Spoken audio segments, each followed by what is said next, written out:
Dobrodošli na YouTube kanal Reči istine i u novu emisiju Znakovi pored puta. Prošli put sam naveo 5 negativnih pokretača čovekovog života. Krivica, ozlojeđenost i bes, strah, materijalizam i potreba za pohvalom. Naravno ima ih još, ali to su one najčešće. Danas bih naveo 5 prednosti u poznavanju svrhe svoga života. Poznavanje svrhe unosi u tvoj život smisao. Zašto je to važno? Jedan mladić od 20 godina je napisao: osjećam se kao gubitnik jer se stalno borim da postanem neko, a ne znam ni šta to znači. Sve što znam je kako da se provučem. Jednom, ako otkrijem svoju svrhu, mislim da ću početi da živim. Bez cilja život nema svrhe, a bez svrhe život nema smisla. Bez smisla život nema vrednosti ni nade. U jednoj drevnoj knjizi su zapisane reči: ali ja rekoh, uzalud sam se trudio, snagu ni za šta uludo istrošio. Na drugom mestu kaže: dani mi se bez nade primiču kraju, prezirem život, neću večno živeti, okani me se, moji dani su kao dah. Dragi moji, smrt nije najveća tragedija, već život bez svrhe. Nada je neophodna za život kao što su vazduh i voda. Potrebna je nada da izađeš iz nekog jada. Dr. Bernie Siegel je shvatio da može predvidjeti ko će od njegovih pacijenata obolih od raka doživjeti remisiju ako ih bude pitao: da li želite da budete 100. preživeli? Ljudi koji su imali veliki životni cilj i želju da žive odgovorili su potvrdno. Takvi su imali najveće šanse da prežive. Ako imaš svrhu, tada imaš i nadu. Ako si se osjećao beznadežno, pričekaj malo. Doći će do izuzetne promjene u tvom životu ako počneš da živiš sa svrhom. Sljedeće, poznavanje svrhe pojednostavljuje život. Pitajte se, da li mi ovo pomaže da ispunim svrhu za svoj život ili ne? Ljudi koji ne znaju svrhu svog života pokušavaju da previše rade, a to izaziva stres i zamor i konflikte. Život sa svrhom dovodi do jednostavnijeg načina života i duševno zdravijeg rasporeda.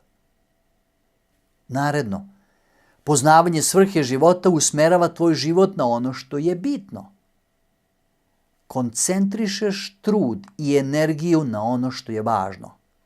Postaješ efektivan zato što si selektivan. Jer čovjek po prirodi je takav da mu pažnju odvlače sitnice. Mi igramo igrice sa našim životima. Henry David Thoreau primetio je da ljudi žive život tihog očaja, ali je danas, bolje reći, život besciljne zabave.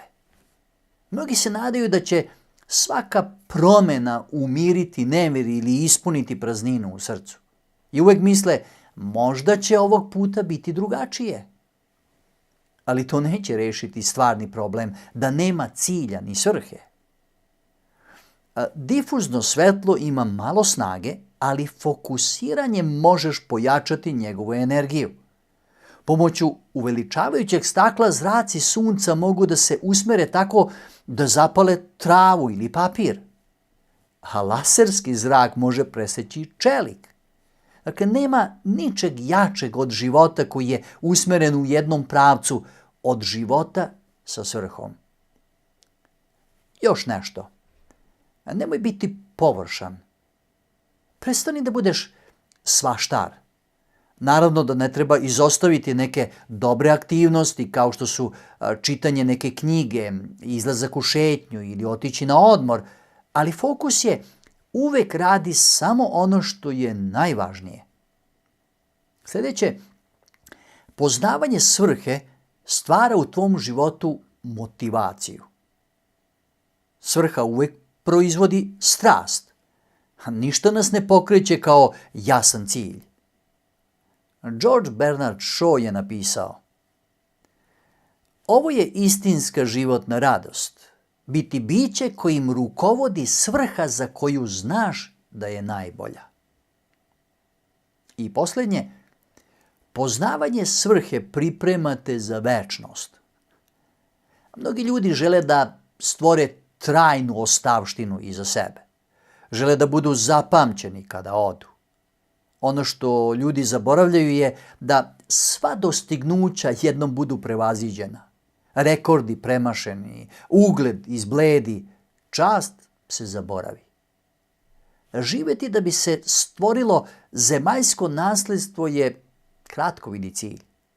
Mudrije je iskoristiti vreme i izgraditi nešto stvarno trajno. Jednom ćeš stati pred Boga i On će pogledati tvoj život.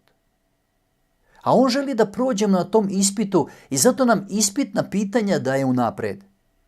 Sveto pismo nam pomaže da naslutimo da će nam Bog postaviti 2 odlučujuća pitanja. Šta si uradio sa onim što sam ti dao?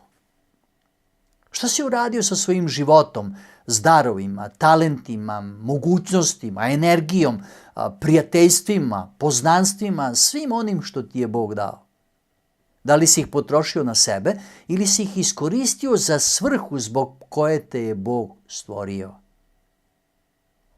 Drugo, šta si uradio sa mojim sinom Isusom Hristom? Da li si prihvatio ono što je Isus učinio za tebe i da li si naučio da ga voliš i da mu veruješ? I na kraju bih se opet osvrnuo na misao već pomenutog pisca Isaije, ali ovog puta celu, jer je na početku sam namerno izostavio kraj. Ali ja rekoh, uzalud sam se trudio, snagu ni za šta uludo istrošio. Ipak, kod Gospoda je ono što mi pripada i kod moga Boga je moja nagrada. Pre nego se odjavim, još jedna važna informacija. U pitanju je knjiga Neka vam izbori budu više od obične slučajnosti koje možete dobiti na poklon. Na koji način možete da je dobijete? Dovoljno je da napišete poruku na broj telefona koji vidite na ekranu 060 80 80 608. Naime, napišite vaše ime i prezime i adresu i knjiga će uskoro biti u vašim rukama. Jedina vaša obaveza je plaćanje poštarine. Pozdrav, do novog susreta.